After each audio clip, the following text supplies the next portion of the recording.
En realidad no había ninguna posibilidad de que fuera emoción violenta, porque para incendiar a una persona primero tenés que pensar cómo lo haces, después tenés que tener el alcohol, un encendedor, etcétera. Y además, bueno, estaba el relato de los hijos que hablaban de que había sido una pelea de larga data y que además ella después dijo, tengo entendido igual, que ella dijo que le había quemado el marido a un médico, que después el médico se fue, algo sí, que sí. no era obvio, como que había dicho. Sí, ella dijo cuando entró después. Esa fue la primera declaración del médico. En la segunda declaración dijo que ni siquiera recordaba lo que había dicho porque estaba en una situación de shock. Esto es lo que nosotros llamamos complicidad de género, que también aparece mucho en los consultorios, ¿no? Esta complicidad de género significa primero lo digo, pero después es un pobre muchacho como lo... ¿no? Bueno, esto después se revierte, es decir, la justicia finalmente termina condenándolo por el agravamiento de femicidio, ¿sí? Pero hay dos situaciones. Una que pinta lo que es un psicópata en su más puro estilo. Y si ustedes trabajan solamente en consultorio privado, difícilmente llegue un psicópata al consultorio, pero si trabajan con tribunales, por ejemplo, es probable que llegue para una pericia, es probable que lleguen en una derivación en estas situaciones donde la justicia decide la psicoterapia compulsiva, ¿no? Y este individuo tuvo esta situación donde se hizo acompañar por su psicóloga y por el fiscal a la clínica. Entró a la clínica, no se la podía ver a ella porque ella estaba tan frágil con todo el cuerpo quemado que no podía entrar nadie a verla por el hecho de que podía causarle una infección. Entonces había un vidrio, ¿no? Y él, cuando se asegura que estaban las cámaras y todo, empieza a golpear el vidrio, empieza a llorar y a gritar: Wanda, te amo, por favor, no me abandones, ¿no? Toda una escena que después se repite. Esto que les voy a contar, si ustedes buscan el juicio de Eduardo Vázquez en YouTube, está filmado, que es cuando empieza a declarar en el juicio. Dice 3 palabras, empieza a llorar, que no entiende cómo, por qué le están haciendo esto con lo que él amaba a su mujer, etcétera, a punto tal que el juez decide parar la jornada de juicio para darle tiempo para que se recupere, y el juez Niño y el fiscal, el juez Niño era el apellido del juez, el juez Niño y el fiscal bajan del estrado, lo abrazan, se quedan hablándole en voz baja, y después uno ve cómo entre los dos se lo llevan fuera de escena. Bueno, esto, si alguien quiere saber cómo actúa un psicópata, ahí lo tienen grabado. Bueno, pero yo quiero insistir que estas cuestiones aparecen, ¿no? Porque por ahí puede sonar como una cosa anecdótica. No es joda. Esto pasa, esto ocurre, y son individuos que dialogan, ¿verdad? Que deambulan junto a nosotros todo el tiempo. Cuando no hay, no se ha llegado al femicidio, cuando el femicidio queda en intento, los jueces suelen decidir que el individuo tiene que hacer terapia. A veces derivan y a veces sencillamente obligan, y el individuo tiene la obligación de buscar por su cuenta un terapeuta y reiterar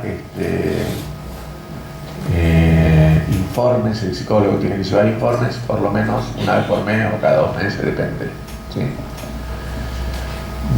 Yo he recibido algunas derivaciones, la mayoría después de una entrevista no las he tomado, los he derivado porque en realidad me parece que es muy difícil trabajar seriamente cuando uno está convencido que está enfrente, no tiene ninguna intención de mover nada. Pero les quería contar de un caso que vengo trabajando desde hace 5 años, que es el único caso en el que persistí y que persistió.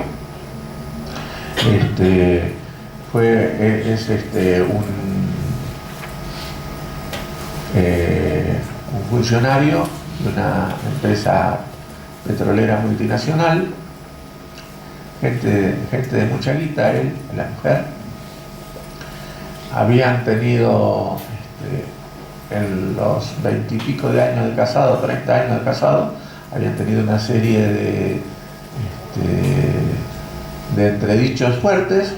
En 2 oportunidades habían llegado a lo que ambos llaman situación de violencia suave. Me acuerdo que él decía algún cachetazo aislado y ella decía me pegó una trompada, me tiró arriba de la cama y si no salía corriendo me mataba. Pero lo concreto es que pese a eso o por eso hacía más de un cuarto de siglo que estaban juntos. A mí me los derivan, a él me lo derivan en realidad, después de un episodio donde él la golpea muy mal a ella. Ella es internada en un hospital, pero previo a ser internada ella va a hacer la denuncia, acompañada por él, porque él le plantea que él se quiere hacer cargo de la situación, que entonces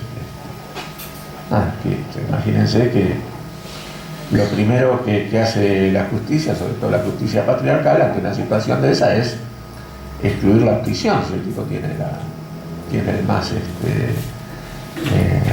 la mejor voluntad, ¿no? Entonces el juez decide derivarlos a ambos a psicoterapia y además a él a un grupo de hombres golpeadores y a ella a un grupo de mujeres golpeadas. Cuando a mí me costó mucho toda la primera etapa trabajar con él, porque yo cuando planteo estas cosas siempre digo, bueno, hay que pensarlo porque alguien tiene que trabajar. Si nosotros decimos que hay que ver si se puede hacer algo con esta gente, alguien tiene que trabajar. Pero después, en la realidad, cuesta muchísimo. De hecho, por eso yo le decía que en muchos casos hice la entrevista y después los derivé, sobre todo a instituciones. Este hombre empezó a venir regularmente 2 veces por semana. Ellos estaban separados y no tenían vínculo entre ellos. En toda la primera etapa, que habrá durado 1 año más o menos, no hubo demasiadas señales de toma de conciencia. Después,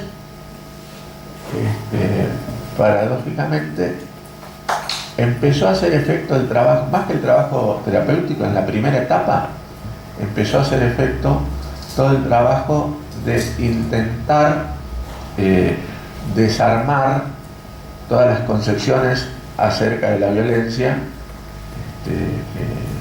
que este hombre tenía, que eso se trabajaba en un grupo de hombres golpeadores en una entidad feminista. Al poco tiempo él empezó a desandar en su cabeza algunas de estas cuestiones y yo creo, esto lo digo entre paréntesis, yo creo que algo de posibilidades de salir de la conducta psicopática debo haber advertido, por eso seguir trabajando con él. Lo cierto es que cuando llevábamos más o menos 3 años y pico de trabajo, él estaba viendo un programa en televisión, a lo mejor ustedes me ayudan, porque yo no miro casi televisión, pero un programa donde se trabajaba el tema de las violencias y parece que apareció, yo no sé si era una tal Mercedes Morán, que en un unitario hizo un trabajo sobre una pareja donde el tipo golpeaba a la mujer. Bueno, ¿Cómo? No, me suena a ser igual Trátame Bien o algo así, no, pero eso No, y era Cecilia Roth. No, creo que era en América, que era una historia que tocaba distintas clases, violencia en el noviazgo, violencia en el matrimonio, como que iban variando de historias y tocaban distintas clases de violencia. Sí. Puede ser. Lo cierto es que esta persona, cuando ve este capítulo, algo le pasa, algo liga, se descompensa, efectivamente, se descompensa mal, empieza a llorar, llama a un hermano para que por favor venga a quedarse con él, arma una especie de ataque de pánico, y entró en una depresión bastante profunda que duró alrededor de 4 o 5 meses, y en ese proceso pudimos empezar a trabajar de otra manera. Él pudo empezar a trabajar de otra manera el día que pudo decir por primera vez en 4 años y pico: yo tuve conciencia de lo que hice, no lo premedité en ese momento, pero lo había pensado varias veces la posibilidad de hacerlo, porque en realidad en ese momento sentía que era la única forma que tenía de escarmentarlo de una vez y para siempre. Eso que él nunca había dicho, lo dijo en ese momento en una situación que por todo el proceso que habíamos hecho resultaba creíble, porque si no era un elemento más en toda la cuestión psicopática. Y recién después de ese proceso depresivo, recién ahí pudo empezar a atar algunas cosas en su cabeza y a empezar a relacionarse de nuevo con las mujeres desde otro lugar. Yo no les puedo decir cómo va a terminar esta historia. Les cuento lo que se pudo hacer hasta acá. Les cuento que fue muy difícil poner el hombro todo ese tiempo, pero de cualquier manera lo que no se tiene que perder de vista es esto, que hay cosas que uno se las tiene que plantear, por lo menos para pensarlas, ¿sí? Cuando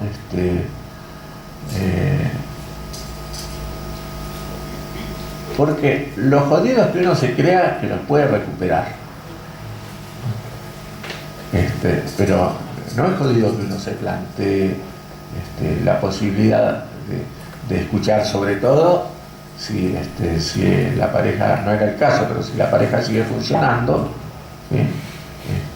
Y del otro lado hay otro terapeuta trabajando y hay grupos trabajando y está la justicia trabajando, es decir, es necesario plantearse alguna de estas cosas. Y ahí, por ejemplo, me corro un cachito para ir un poquito al tema de la revinculación. Cuando nos planteamos la cuestión de la revinculación entre los niños que han sido abusados con el abusador, en general nos rehusamos por decreto,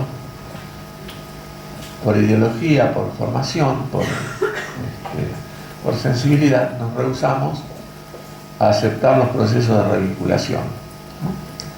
En realidad lo hacemos porque creo que tenemos un error conceptual importante que tiene que ver con no habernos formado adecuadamente en estos temas y sobre todo en lo que significa un proceso de revinculación.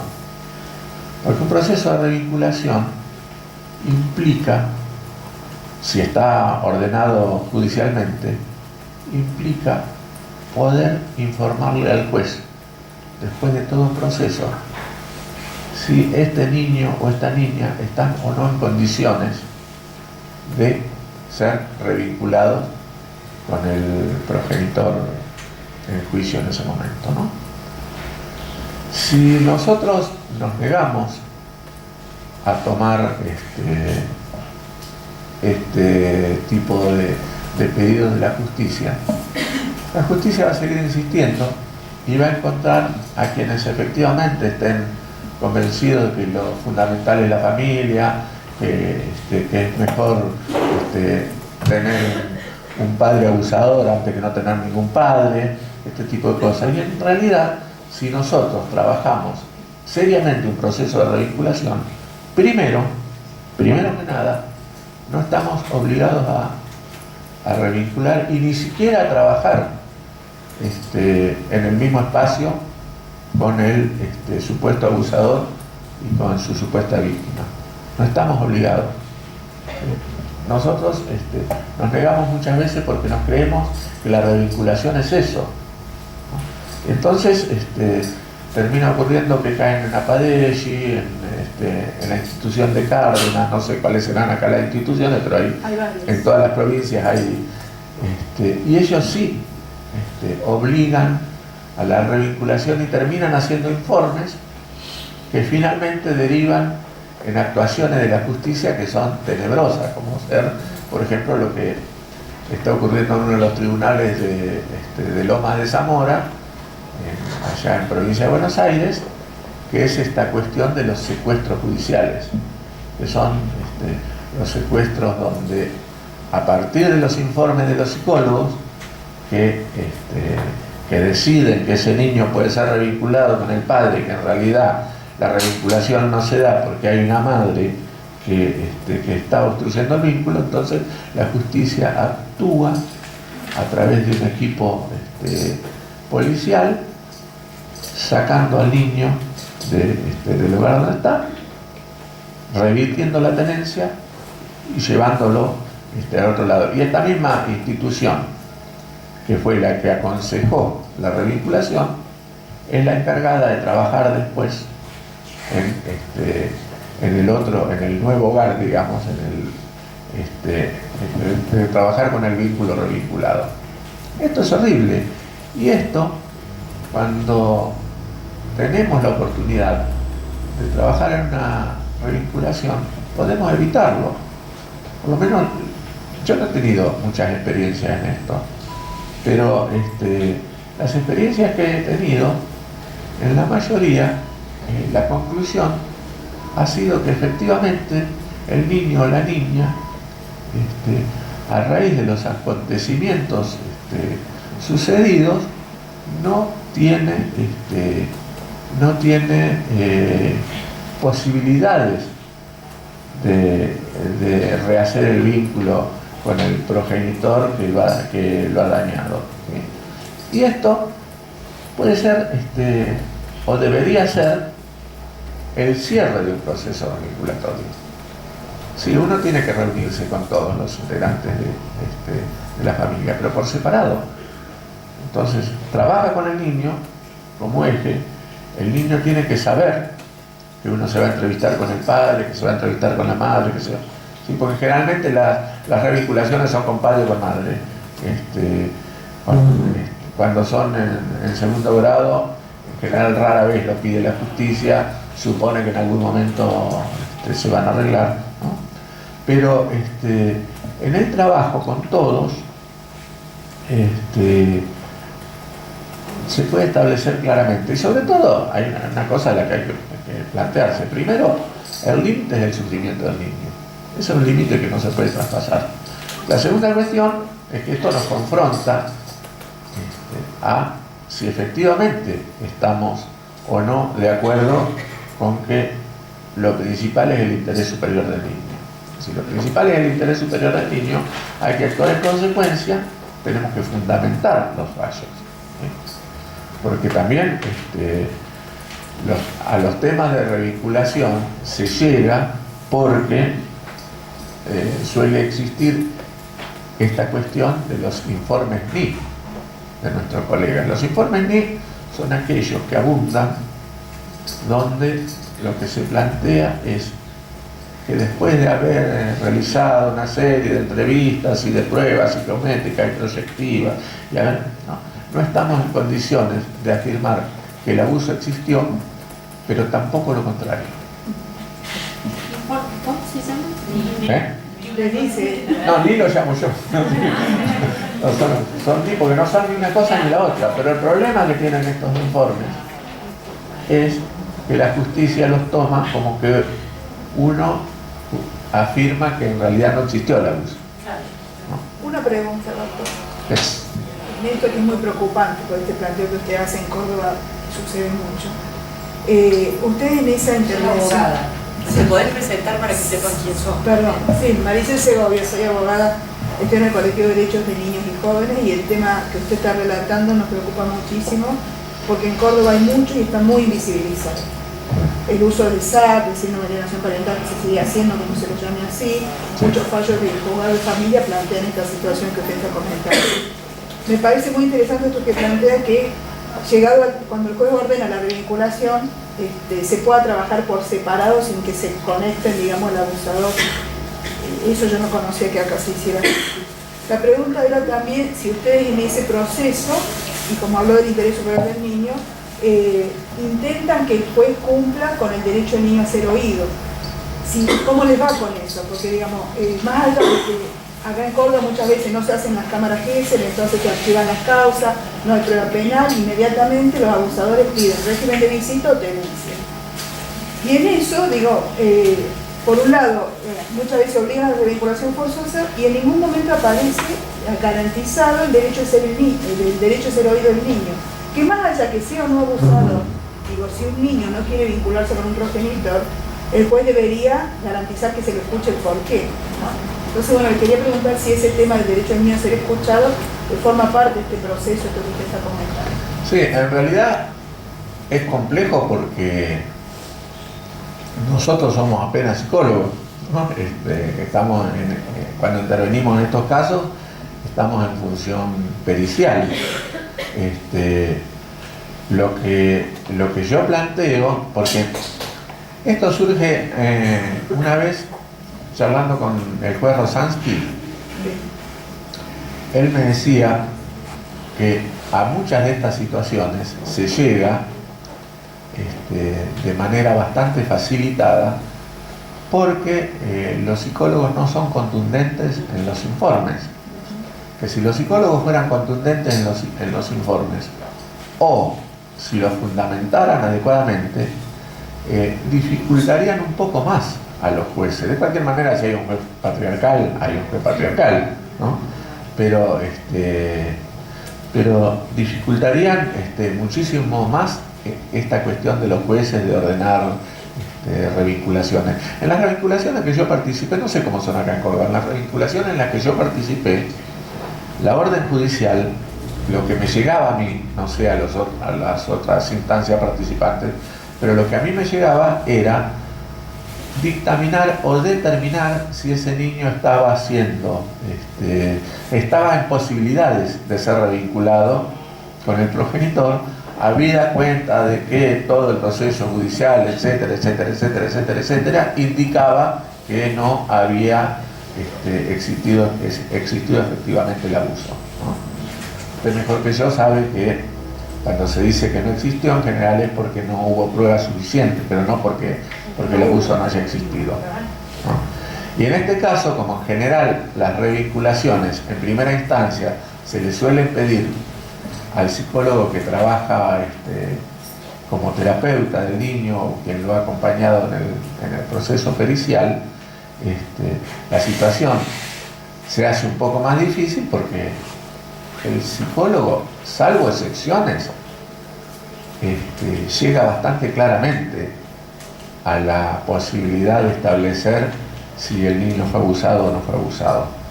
Que eso después no se traduce en los informes por miedo, por complicidad ideológica, por desidia, por falta de información, por lo que fuere, es otra cosa, ¿no? Pero en realidad, en los informes, primero hay que ser contundente de que pese a lo que la justicia ha dictaminado, uno por tal y tal cosa tiene el convencimiento de que ese niño sufrió abuso, en primer lugar. Y en segundo lugar, fundamentar cuáles son las razones objetivas psicológicas que nos permiten afirmar que no tiene que ser revinculado, ¿sí? Ese niño en algún momento va a crecer, será adolescente, después será joven, y ahí va a poder elegir si quiere revincularse o no quiere revincularse, ¿no? Pero es preferible evitar una revinculación ahí y equivocarse que revincularlo con un abusador. Además, esta cuestión de los juicios que se les hacen a los psicólogos, es cierto que se les hacen juicios a los psicólogos, pero en realidad,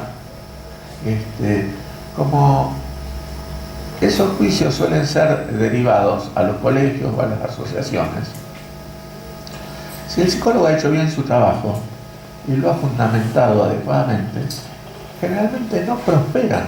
Lo que prospera es el miedo, es el terrorismo, es esta cuestión del boca a boca, donde dice, ojo, mirá que a fulano le quieren sacar la matrícula, a sultano le quieren sacar. Yo creo que, salvo un caso que conocí en Capital, donde a una psicóloga la condenaron porque tardó 2 años y medio en efectivamente probar que la paciente suya estaba siendo abusada por su padre, salvo ese caso donde la justicia la condenó. Después, en general, la mayoría de estas causas son desestimadas. Es cierto que produce temor, que produce inquietud, que uno tiene toda la fantasía, mañana vienen y te sacan la matrícula, ¿no? Pero, bueno, también, así como Freud decía, si uno cuando trabaja con temas sexuales siente cosquillas, no tiene que trabajar con temas sexuales, esto lo decía Freud clarito, ¿no? De la misma manera, si uno le parece que se va a asustar a punto tal de que ese susto va a paralizar, entonces mejor no dedicarse a temas de violencia. Acá pasa, digo esto, no quiero interrumpir, lo que sucede en Córdoba es que esas pericias, si el niño está en condiciones de revincularse o no, se lo solicitan al perito oficial. En muchos casos que conocemos, el informe del perito, el psicólogo viene trabajando con el niño, no es recibido, ni siquiera es recibido por el juzgado de familia, entonces no tiene posibilidad de mostrar lo que conoce ese proceso terapéutico con el niño. Sí. Es complicadísimo. Bueno, después lo seguimos. Vamos a parar un ratito para... Sí, paremos un ratito ahora y después retomamos.